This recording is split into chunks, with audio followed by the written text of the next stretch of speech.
Bonjour et bienvenue dans En pleine forme, l'émission santé qui vous conseille. Cette émission, c'est la vôtre, c'est vous qui la construisez avec nous, puisque nos spécialistes présents en plateau sont là pour répondre à vos questions, les questions que vous leur transmettrez par l'intermédiaire de notre site www.enpleineforme.net.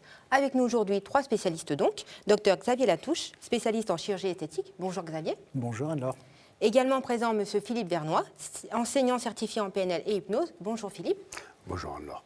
Et enfin, notre troisième intervenant, le docteur David Gutmann, spécialiste en chirurgie dentaire. Bonjour David. Bonjour Anne-Laure. Donc, commençons tout d'abord par Monsieur Latouche. Nous avons une question téléspectatrice. Une dame s'interroge puisqu'elle a eu 4 enfants et 2 épisiotomies. Et aujourd'hui, elle n'a plus de sensation au niveau sexuel. Pourriez-vous l'aider ? Sans aucun doute. C'est une question qui est rarement évoquée quand on parle de chirurgie esthétique ou de chirurgie plastique, et pourtant qui concerne un grand nombre de Françaises et de femmes en général. En effet, après ne serait-ce qu'un seul accouchement, s'il a été ne serait-ce qu'un peu difficile ou avec un gros bébé, une femme n'est plus comme elle était. Et il y a des modifications au niveau du vagin qui peuvent créer des difficultés, notamment dans la relation de couple. Il est donc possible d'envisager plusieurs choses suivant l'importance de la déformation. Quand il y a une épisiotomie, comme chez cette dame, il faut quelquefois simplement réparer l'épisiotomie, ce qui a été quelquefois difficile à faire dans l'immédiat. Et puis, sinon, on peut faire soit des injections de graisse dans la paroi vaginale, ou alors ce qu'on appelle, de terme très sauvage, une vulvo-vaginopérinéoplastie, qui est une intervention qui consiste en fait à restaurer la sangle vaginale, à restaurer ce muscle qui est à l'entrée du vagin et qui a été maltraité ou complètement dilacéré. Donc en fait, vous prenez le relais aussi lorsque les exercices que l'on préconise après l'accouchement ne parviennent pas à redonner à la femme des sensations finalement. Alors, il faut savoir que lorsqu'il y a eu une épisiotomie et que le muscle n'a pas été entièrement réparé, cette rééducation est totalement inefficace. C'est-à-dire qu'il faut arrêter de culpabiliser les femmes en leur disant vous êtes distendues parce que vous n'avez pas fait vos exercices. Ce n'est pas vrai, ce n'est pas uniquement à cause de ça. D'accord, très bien. Donc en fait, c'est vraiment une reconstruction. Il n'y a aucun autre moyen que la chirurgie. Il n'y a pas d'autre moyen pour l'instant que la chirurgie. On a fait des propositions un peu exotiques. Un chirurgien, un gynécologue californien a proposé de faire des applications laser de façon à rétrécir le vagin. C'est une brûlure de la muqueuse. Je n'adhère pas entièrement à cette technique. D'accord, très bien. Et en termes de parcours santé, est-ce que c'est une démarche particulière ou est-ce qu'on peut s'adresser directement à un chirurgien esthétique ? Comment ça se passe pour la femme qui ne sait pas du tout, qui ne connaît pas ce milieu ? Alors pour l'instant, c'est une intervention qui est relativement peu pratiquée, beaucoup par les gynécologues et les obstétriciens, mais pour qui c'est une activité peut-être un petit peu marginale. Et les plasticiens s'intéressent de plus en plus à ces techniques.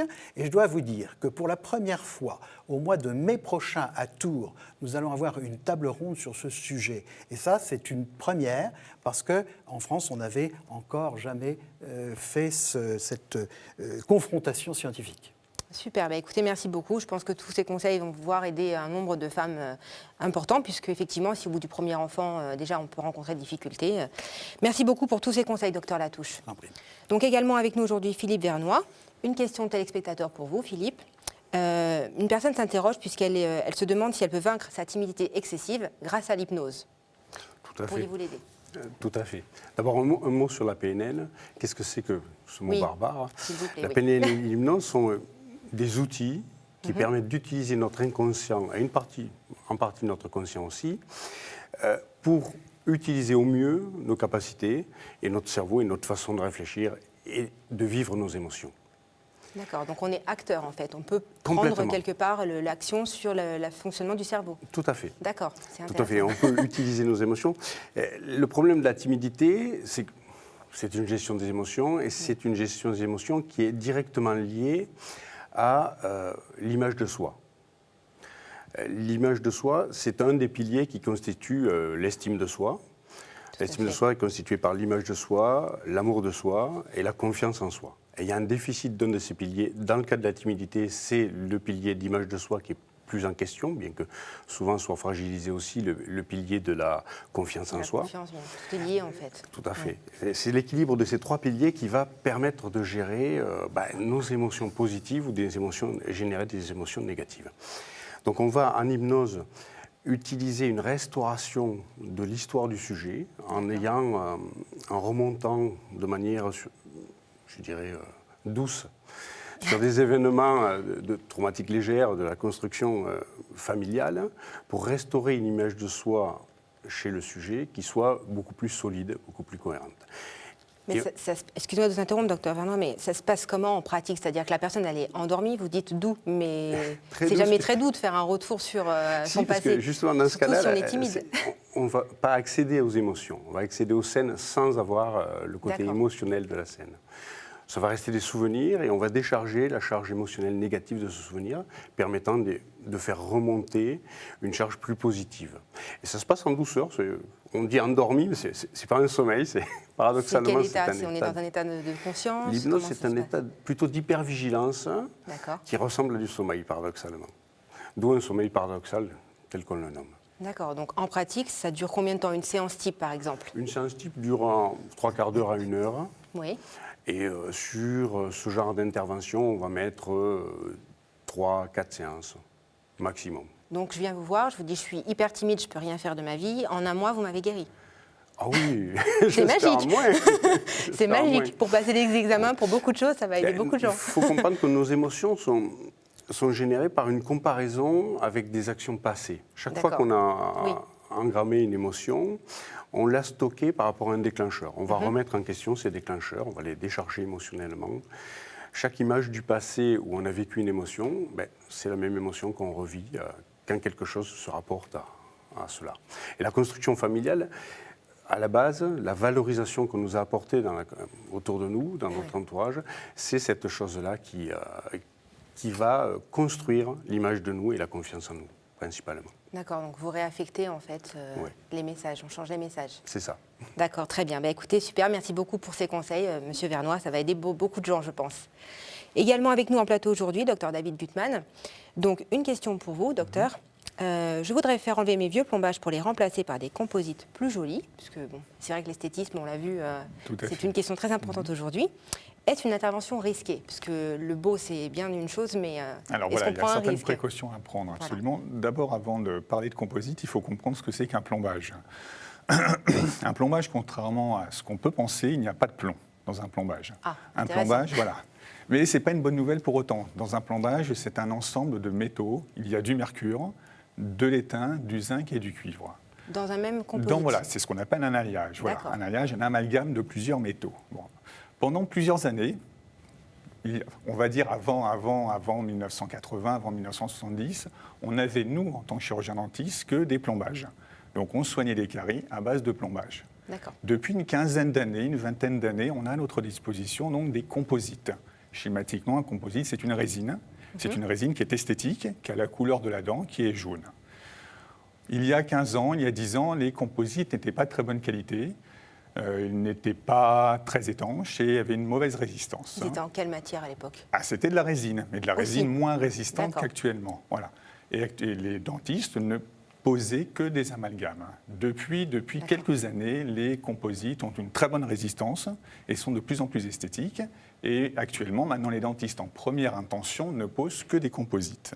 La question maintenant est de savoir, si l'on a des amalgames en bouche, qu'est-ce qu'on doit faire? Oui. Voilà. Est-ce qu'on peut basculer? Est-ce qu'il faut tout changer finalement? Alors voilà, c'est la question effectivement actuelle. Donc la réponse, c'est de dire que si l'on a des petits amalgames en bouche, on n'y touche pas. Qu'est-ce que vous appelez petits amalgames? Alors petits amalgames, on va dire petits amalgames, ce sont des amalgames qui n'ont qu'une face de la dent, c'est-à-dire qui ne prennent que la partie supérieure de la dent. Quand les amalgames sont beaucoup plus importants, alors là, effectivement, il faut déposer les amalgames. Par contre, il y a certaines précautions à prendre. La précaution, c'est une anesthésie, puisque le traitement doit être fait sans douleur. Il faut absolument protéger le patient pour éviter justement des vapeurs de mercure, pour éviter également l'ingestion de petits débris. de petits débris d'amalgame en bouche. Donc un champ opératoire sur le patient. Ah, donc ça ne se fait pas en cabinet? Ça se fait absolument en cabinet. Ça se fait bien sûr mais avec en toutes les cabinet, précautions, mais avec certaines précautions à prendre. Donc un champ opératoire, une anesthésie, la pose de ce qu'on appelle une digue, c'est-à-dire une protection en plastique sur la bouche du patient pour éviter là aussi l'ingestion de débris de plombage. On protège souvent aussi le patient avec des lunettes pour éviter également des jets sur les yeux. On met une charlotte sur le patient pour éviter là aussi des jets sur les cheveux. Donc il n'y a aucun risque du moment que le protocole soit respecté. D'accord, très bien. Mais donc vous préconisez quand même que quelqu'un qui a un certain nombre d'amalgames pense au fur et à mesure à les faire changer. C'est vraiment important d'un point de vue santé. Les amalgames ne sont pas interdits à ce jour. Par contre, effectivement, si l'on peut déposer les amalgames dans des bonnes conditions, j'insiste, il est préférable de les déposer, mais dans des bonnes conditions. D'accord. Et la question qui fâche, est-ce que tout ça, c'est cher? Comment ça peut être pris en charge et comment ça se passe? Non, c'est le tarif sécurité sociale, c'est un tarif conventionné. De toute façon, c'est à voir en première intention avec son chirurgien-dentiste. Mais c'est le prix d'un plombage. Très bien. Donc finalement, c'est une démarche que l'on fait même lorsque l'on ne souffre pas. Mais il faut penser à être vigilant, à anticiper, puisqu'il y a un risque certain à avoir donc une accumulation de métal, de différents métaux dans sa bouche. C'est ça, en fait. Le principal, comme vous l'avez dit, c'est de le faire avant justement de souffrir. Des plombages ont une résistance, une durée de vie d'une dizaine, d'une quinzaine d'années. Il peut y avoir des infiltrations de bactéries sans pour autant entraîner des douleurs. Donc de toute façon, une visite chez le dentiste une fois par an. Si le dentiste juge opportun de remplacer le plombage par un composite, il faut le faire dans les bonnes conditions. D'accord. Et s'il n'en parle pas, est-ce qu'on suggère la démarche? On peut suggérer la démarche et après le praticien jugera s'il est opportun de le faire ou pas en fonction de l'importance du plombage. D'accord. Et en termes de nombre de séances, est-ce que c'est aussi compliqué que l'initial, que la pause initiale? Non, il faut une seule séance, c'est sous anesthésie, donc il n'y a pas de douleur. C'est une séance tranquille. Par contre, encore une fois, il faut protéger le patient pour éviter le risque d'ingestion de tous ces métaux, notamment du mercure. Il n'y a pas à cette heure-ci d'interdiction de l'amalgame en lui-même. Par contre, toutes les études montrent que le mercure utilisé dans le plombage, par les vapeurs de mercure, sont nocifs pour la santé. Donc ce n'est pas une fantaisie, c'est vraiment à prendre au sérieux, il faut faire cette démarche, il faut y penser. Sérieux, absolument. D'accord. Mais déposer un plombage est quand même un risque en soi-même, dans le sens où on va quand même toucher à la dent. Il y a la pulpe en dessous, il y a le nerf dans la dent. Donc c'est pour ça que c'est à consulter, c'est à voir avec le praticien si c'est nécessaire ou pas. Très bien. Écoutez, merci beaucoup, Dr Gutmann. Donc, effectivement, à travers ces 3 questions, nous avons pu voir qu'il faut donc vous rapprocher de professionnels de santé, que la santé, c'est une chose importante. Et puis, n'hésitez pas à nous poser vos questions sur www.enpleineforme.net. Nos spécialistes se feront un grand plaisir de vous répondre de façon simple, rapide et efficace. Merci beaucoup et à très bientôt. Au revoir.